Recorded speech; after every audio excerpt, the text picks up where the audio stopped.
Market లో invest చేసి మీ డబ్బులు డబుల్ చేసుకోవాలనుకుంటున్నారా? సుందరరామిరెడ్డి గారి లైవ్ సెమినార్ కి అటెండ్ అవ్వండి.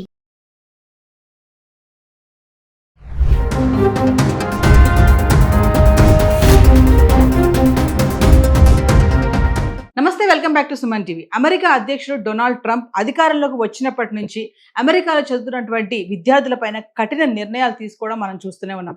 ఇప్పటికే H1B ఫీజు భారీగా పెంచి కొత్తగా దరఖాస్తులు చేసుకునే వారికి షాక్ ఇచ్చిన ట్రంప్ మరి అమెరికా వస్తున్నటువంటి విదేశీ విద్యార్థుల ప్రవేశాలపై యూనివర్సిటీలకు షరతులను అంటే పరిమితులను కూడా నియమించడం చూస్తున్నాం. మరి దీనిపై మంచి సమాచారం అందించడానికి ఫోన్ లైన్లో అందుబాటులో ఉన్నారు అనలిస్ట్ మందరి కృష్ణారెడ్డి గారు. Over to sir. American president Trump మరొక కొత్త నిర్ణయానికి శ్రీకారం చుట్టారు. యూనివర్సిటీస్ అన్నిటికీ ఆయన ఒక సర్క్యులర్ జారీ చేశారు. ఆ సర్క్యులర్ ప్రకారంగా మొత్తం విద్యార్థుల సంఖ్యలో ఆ యూనివర్సిటీ లోపల 15% మాత్రమే వలస వచ్చినటువంటి విద్యార్థులకు అవకాశాన్ని కల్పించాలి. 85% విద్యార్థులు అమెరికాకు సంబంధించిన విద్యార్థులు మాత్రమే ఉండాలి అనే నిబంధనని జారీ చేశారు. ఇలా ఏ యూనివర్సిటీ అయితే ఫాలో అవుతుందో ఆ యూనివర్సిటీకి ప్రభుత్వం నుంచి నిధులు వచ్చే అవకాశాలు ఉంటాయి. రకరకాల స్కాలర్షిప్స్ ఆ స్టూడెంట్స్కి వచ్చేటువంటి పాసిబిలిటీస్ కూడా ఉంటాయి. ఇంకా అనేక రకాల ఆపర్చునిటీసు ప్రభుత్వం తరఫున కల్పించే అవకాశాలు ఉంటాయి. కాబట్టి అలా యూనివర్సిటీసు 15% ఎవరైతే పరిమితంగా లోబడి ఇతర దేశాలకు సంబంధించినటువంటి విద్యార్థులు తీసుకోవడానికి సిద్ధపడతారో వారు గడువులోగా ఇన్ఫర్మేషన్ ఇవ్వాలి. ఏ యూనివర్సిటీస్ అయితే దానికి సిద్ధపడవో అలాంటి యూనివర్సిటీస్ మీద కఠినమైన నిబంధనలు వర్తించే అవకాశాలు ఉంటాయి అనేది ఆ సర్క్యులర్ యొక్క సారాంశం. దీని ద్వారా ట్రంప్ ఆలోచన విధానం ఏమిటంటే ఇప్పటికే యూనివర్సిటీస్లన్నీ కూడా చాలా వరకు తమ అస్తిత్వాన్ని కోల్పోయే పరిస్థితులు ఏర్పడ్డాయి. కారణం ఏమిటంటే చాలా యూనివర్సిటీస్ అమెరికాలో బ్రతుకుతున్నవే విదేశీ విద్యార్థుల వల్ల. విదేశీ విద్యార్థులు మ్యాక్సిమంగా ఉండడం వల్ల వారు కట్టే ఫీజులు, వారు కట్టే హాస్టల్ ఫీజులు, వారు చెల్లించేటువంటి మొత్తంలో ఆ డబ్బులతోటి ప్రభుత్వం యొక్క గ్రాంట్ల మీద ఆధారపడకుండా అక్కడున్నటువంటి యూనివర్సిటీస్ అన్నీ కూడా చక్కగా తమ పనులు చేసుకుంటూ ప్రపంచంలోనే గొప్ప యూనివర్సిటీస్గా పేరు ప్రఖ్యాతులు వహించాయి అమెరికా లోపల.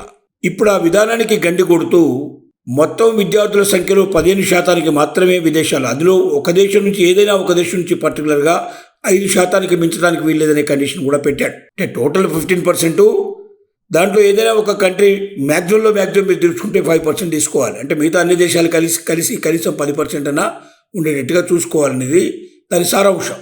ఇది చాలా పిడుగు లాంటి వార్త. యూనివర్సిటీస్ దీన్ని ఫాలో అయినట్టయితే అసలే ప్రభుత్వాల నుంచి వచ్చే గ్రాంట్స్ చాలా తక్కువ. ఆ కొద్ది మొత్తాలతో యూనివర్సిటీ నడపడం అనేది సాధ్యం కాదు. స్టాండర్డ్స్ మెయింటైన్ చేయడం అనేది సాధ్యం కాదు.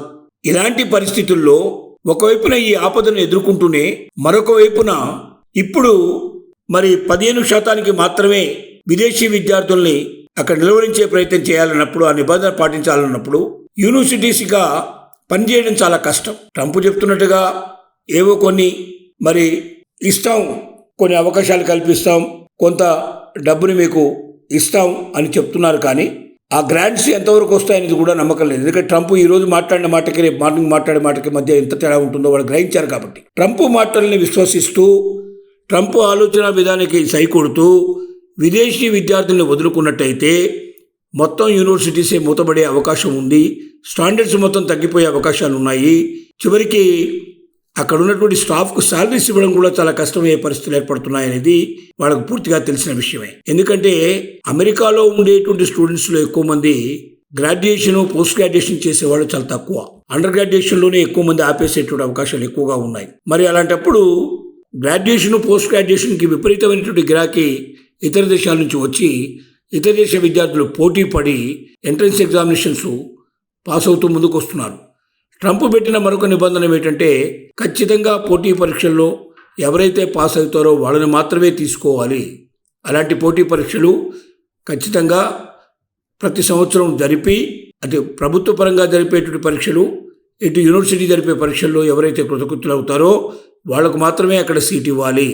అంటే క్వాలిటీ ఆఫ్ ది పీపుల్ మాత్రమే రావాలి తప్ప క్వాలిటీ తగ్గిపోయినటువంటి వ్యక్తులు రావడానికి వీల్లేదనేది దాని సారాంశం. ఏది ఏమైనప్పటికీ ఈ నిర్ణయాన్ని అమెరికాలో ఉండే ఏ ఒక్క యూనివర్సిటీ కూడా ఆమోదించేందుకు సిద్ధంగా లేదు. వీటి మీద కోర్టులకు వెళ్ళడానికి కూడా సిద్ధపడుతున్నాయి.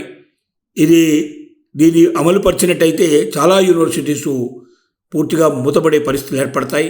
స్టాఫ్కు శాలరీస్ ఇవ్వలేని పరిస్థితులు ఏర్పడతాయి. స్టాండర్డ్స్ మెయింటైన్ చేయలేని పరిస్థితులు ఏర్పడతాయి.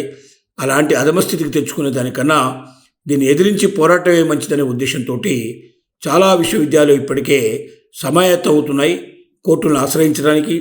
అలాగే సెనెట్లో కూడా వాళ్ళకున్న ఇన్ఫ్లుయెన్స్ను ఉపయోగించి వాళ్ళ ద్వారా ఈ బిల్లును రాకుండా కాపాడుకోవాలనేది కోరిక వాళ్ళకు ఉంది. ఈ ప్రయత్నాలు చేస్తున్నారు. ఇప్పటిదాకా అమెరికా యూనివర్సిటీస్ రాణించడానికి ముఖ్య కారణం విదేశీ విద్యార్థులైనటువంటి మాట ఎవ్వరూ కాదనలేని సత్యం. అసలు వలసవాదులతోటే ప్రారంభమైన అమెరికా ఇవాళ వలసవాదులను వదలడం అనేది చాలా విచిత్రంగా ఉంది. ట్రంప్కు సంబంధించిన పూర్వీకులంతా ఎక్కడి నుంచి వచ్చారు? వాళ్ళంతా వేరే వేరే దేశాల నుంచి వచ్చి అక్కడ సెటిల్ అయిన వాళ్ళే, అందులోంచి వచ్చిన వాళ్ళే ట్రంప్. అలాగే అక్కడ ఉన్న వాళ్ళలో మ్యాక్సిమం పర్సంటేజ్ పీపుల్ వాళ్ళు తీస్తే చివరికి వాళ్ళ వంశవృక్షాన్ని మనం పరిశీలిస్తే చాలామంది ఇతర దేశాల నుంచి వచ్చి అక్కడ వలస సెటిల్ అయిపోయిన వాళ్ళే తప్ప అక్కడికక్కడగా పుట్టి అక్కడెక్కడగా పెరిగి అక్కడ జీవితాన్ని గడుపుకుంటూ అక్కడ జీవితాలు ఎవరైతే అక్కడ పౌరులుగా నివసించే వాళ్ళు చాలా తక్కువ మంది. కాబట్టి వలసతో ప్రారంభమైన జీవితాలు వలసల్ని వద్దనేటువంటి స్థితికి ఎందుకు వచ్చాయనేది ఒక పెద్ద విచిత్రమైన విషయం. ఈ విషయం లోపల ట్రంప్ చేస్తున్న పని ప్రతి ఒక్కరికి బాధ కలిగిస్తోంది, ఏవగింపు కలిగిస్తోంది. కానీ ట్రంప్ మరి ప్రెసిడెంట్గా ఉన్నాడు కాబట్టి అతని ఆర్డర్స్ని పాటించకపోతే ఏమవుతుందనే భయాలు కూడా ఉన్నాయి. ఏది ఏమైనప్పటికీ ఈ పరిస్థితి ఇలాగే కంటిన్యూ అవుతే అమెరికన్ ఎడ్యుకేషన్ సిస్టమే పూర్తిగా కొలాప్స్ అవుతుందనేటువంటి చాలామంది మేధావుల అభిప్రాయాలుగా వెలువడుతున్నాయి. ఈ పరిస్థితిని మరి ఎటు దారి తీస్తుందో, ఈ విధానానికి మరి పులి స్టాప్ పెడతారా, ఈ విధానాన్ని కంటిన్యూ చేస్తారా ట్రంప్ అనేటువంటిది వేచి చూడాల్సిందే తప్ప మరో మార్గం లేదు.